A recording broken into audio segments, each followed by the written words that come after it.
Hello, everyone. Just checking to make sure this is working. Okay. Great. Give it a moment. Let people get on here. We're going to talk about the real reason your ex was a psycho. Okay. So, I have so many men that come to me that have a psycho ex. I mean, your top tier, top grade narcissist, okay? People that have cheated on them, people that have degraded them, slapped them, spent all their money. I mean, it's incredible the stories that I hear. And unfortunately, a lot of times these people have a child with this person, and so that further complicates things. So I want to come on here and talk a little bit about why that dynamic happens and what you can do about it to prevent it from happening in the future. And I want to focus more on what you can do and not on changing that other person because we can't change them no matter what, right? I don't want anyone here to do any more emotional labor, period. So, emotional labor is when you go above and beyond and bend your boundaries and you don't speak your truth, right, to make the other person comfortable. So, we don't want to do any more emotional labor ever again, period. You don't have to do that. It's not your responsibility. Okay. So, because we can't change her, the only thing we can focus on is you. That's the only person here that I'm going to be talking about and focusing on because, yes, she's probably got some mental illnesses. Yes, she probably had trauma.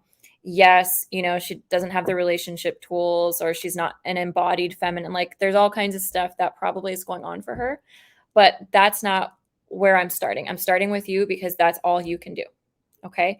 So this is not me blaming you for her behavior. This is not me saying that you weren't a real victim in a real situation with someone who was very, very abusive. Okay. I'm not saying that here at all. I'm saying this is what you can do to heal and prevent it from happening again. Okay. Just want to be clear about that. So I want to outline before I get started the 3 things that you can do to prevent yourself from getting into a relationship with a psycho. Another one, because you probably already dated one. So, 1, have boundaries. 2, don't ignore red flags. And 3, love yourself. Those are my top 3 pieces of advice. There are a lot more, but when I think about all of the other pieces of advice, that's what they all boil down to. And so I want to go through and talk about each one briefly, and then I will hop off of here and I'm happy to answer questions in the comment section. So, the first one, it's really important for you to have boundaries to protect what you can consider your inner child. So you have a little boy inside of you that is basically very vulnerable. And when you put yourself in a situation with someone who is abusive, who blames, shames, plays games, guilts you, manipulates you, you are putting your inner child at risk it's basically like she's abusing him. Okay. And so it's important to have boundaries to protect yourself, to protect him. You're not doing it you're not doing it as a reaction or in resistance to a person. This is something that you proactively decide for yourself and set up for yourself. And you communicate early on before anything ever happens. Okay. Sometimes you have to, talk about them in the moment, but ideally, you know exactly what they are going into the situation. Now, I want to be clear, boundaries don't tell her what to do. Boundaries tell her what you're going to do. And you don't want to have, 500 boundaries, right? You want to have like your top 3 or 4 non-negotiables. So, maybe respect. And what does that look like? No physical abuse. You just have to figure out what it is that is absolutely a non-negotiable for you. And make sure that you communicate that beforehand when things are calm. And then in the moment, there's a lot of nuance there as far as how it's communicated, but it really boils down to that you're confident in the boundary, that you stay strong in the boundary, that your heart is still open while you're communicating the boundary, and that you tell her exactly what you're going to do and that you do that. So if you say, okay, I am going to leave the situation for 20 minutes and come back so we can start this conversation over, then that's exactly what you do. And you're not upset about it. You're not shutting down. You're not reacting. You are responding and holding the line. You're confident in your boundary and you know ahead of time exactly what that boundary is and you know that it's being crossed and you communicate that hopefully before and maybe even during the situation. So people who like to use and abuse are attracted to badasses or powerhouses with poor boundaries. So just know that you're a badass, you're a powerhouse, and you in the past, maybe if you've been with a psycho, I'm using that term loosely, you had poor boundaries, right? And that goes into the my last point, which is that you didn't love yourself, right? So the question is, what is it that you? Why were you willing to sacrifice your dignity, your self respect, your safety, your mental health for someone else? Why didn't you trust yourself, right? And why did you sacrifice it to to get some sort of outcome? What is it that you were trying to get? So first and foremost, you should love yourself enough to protect yourself and to set those boundaries and create safe spaces for you to operate in no matter what. That's a gift that you can give to yourself, and nothing comes before that, right? It's not, you don't have to be a martyr. You don't have to sacrifice, your mental health and your sanity to achieve some other goal, right? Or for other people. Again, that's emotional labor, and we don't want to do that. Okay, so my second one is you ignored red flags. So most people that I talk to say that there were red flags in the beginning. Now, some people, some women are very narcissists in general. If you're dealing with a narcissist, they're very good at covering this up for a good 6 months or so. So this may not apply to you if you are with someone who is just really, really good at covering up their issues. But what I will say is that most of the time there are some red flags, right? Maybe she gets jealous because you're out too long. Maybe she, kind of low key blames or shames or manipulates you. Maybe she lies to you. Maybe she's talking to other guys and then she tells you it's nothing, right? There are red flags there that you saw and then kind of turned the other cheek or overlooked because you're like, you didn't want to believe it, right? It's basically confirmation bias. Like you wanted to believe something else. So you only paid attention to that which fed the belief that you wanted to be true, the thing that you wanted to be true.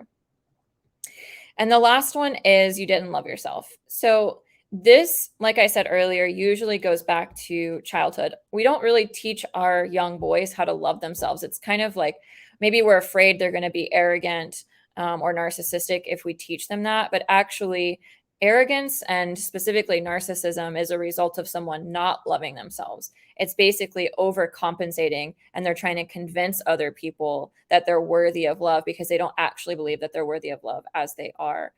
And so loving yourself, appreciating yourself, respecting yourself is vital. It really is vital for a healthy relationship. And it doesn't make you arrogant. It doesn't make you a narcissist. And you have to have that peace in order to attract someone who is going to respect and love and appreciate you because you're already doing that within yourself. And if that person, as they're kind of pushing around to see where your boundaries are, if that person realizes that you don't have those boundaries and you don't respect yourself, then even if they would have been, decent with someone else, they're going to treat you differently because you've allowed them to. Okay, so what you allow will perpetuate. So you've got to, first of all, put those things in place and then decide, is this the person that you trust to move forward with you? Now, that's tricky if you've been hurt in the past. So you've got to make sure that's healed so you can accurately ascertain or discern who you should be trusting. So you don't walk around kind of like with, you know, um, eh, like a chip on your shoulder all the time for no reason, because that means that your heart is closed. So you can love yourself, you can have boundaries, all with an open heart, fully expressed, fully knowing what you want, fully confident, fully moving forward in the direction of your dreams, and not let someone's emotions derail you because they're bringing up unhealed things within you. They're triggering unhealed things within you. So when you go in and you heal that stuff, then it's much less likely for your woman's emotions to throw you for a loop, and you can stay much more grounded, stand in your truth, stick to your guns without being overly controlling or controlling at all. You can just, it can be a quiet, she'll feel it. She'll energetically feel your strength. And again, it's not a resistance, it's not a shutting down. It's just leadership. That's all it is. It's just leadership. Let me see if we have any questions here. Okay, I can't see. Someone said good morning. Good morning. I can't see the names. There was one more thing I wanted to say about boundaries. Okay, so I want to go back to my first point about boundaries, and then I'm going to close out. Your boundaries help her relax and feel safe because she's feeling your power and strength. So even if she freaks out when you set the boundary and you say, look, honey, I'm not always going to be home right at 6:00, even if I say I'm going to be home at 6:00. Like sometimes I'll be in traffic, maybe I'll be 5 minutes late or 10 minutes late. And I promise to always let you know what's going on. And I promise to always check in with you. But it's not okay for you to get so upset and so mad at me and treat me in a way that you wouldn't want to be treated when I'm running late. Let's say that's the situation you're dealing with. So in those moments, if she freaks out even more, that's her inner child. That's her abandonment trauma. Again, you don't have to do emotional labor. But what will actually help her feel safe is when you stand your ground, you stay strong, you treat her the way you want to be treated and vice versa. You have integrity. So whatever it is you're saying, ideally you do what you're going to say, but whatever it is that you're saying, you have to also apply to yourself. Okay. So when all of that's in place, after a little while, she may not be used to it, but after a little while, she's going to relax and she's going to go, okay, I know I was acting like a brat, but this is someone I can trust. And the earlier that you do that in the relationship, the more consistent you are, the more vocal you are about your boundaries, the more confident you are about them, the better. So she can be in her feminine.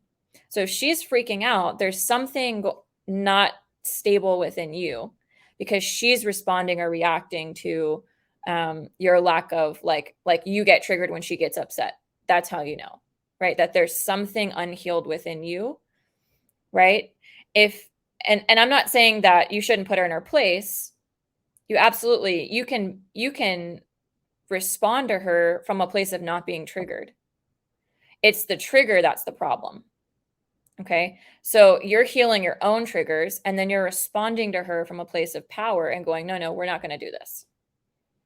If you continue to talk to me in this kind of manner or do these things, I'm going to do X, Y, and Z. And then you go do them. And if it continues to happen after, I want to say 2 or 3 times, right? Then okay. Or if it's just something egregious. But if it's like something you just want to tweak and it continues to happen after 2 or 3 times, but it could snowball into something bigger, that's when you have to start thinking about whether or not this is the right person for you. So ideally, you're in your power, you're healed, you're setting your boundaries, you're loving yourself, you're paying attention you're calling out those red flags, right? You're not reacting, you're responding, you're confident. And from that place, you'll be able to see whether or not she can surrender and be in her feminine and trust you. And it may not look perfect, but that she's trying. Or if she continues to, really, really act out and you can see what this person has a lot of trauma. And this is someone who's not going to let me in and who's not going to relax and trust me no matter what I do. And so I need to go respect myself and find someone who will love me, who will respect me, who will honor me, who will celebrate me, who will believe in me, who will speak to me kindly. And I know that if this person is doing that and I allow it, then I'm essentially doing it to myself. And I need to stop that immediately. Let's see if there are any questions here. She has a close sister that sets the tone in her life. Yeah, again, that we are all responsible for our decisions, So she's an individual, her sister's an individual. And I think that's an excuse, right? Like even if it's subconscious for her and she doesn't realize that's what she's doing, when you let it be the reason why you stay or don't speak up, that's you making an excuse for her, and that's emotional labor. Okay, guys. Thanks, Ton. All right. I will see you next Monday. Talk to you later.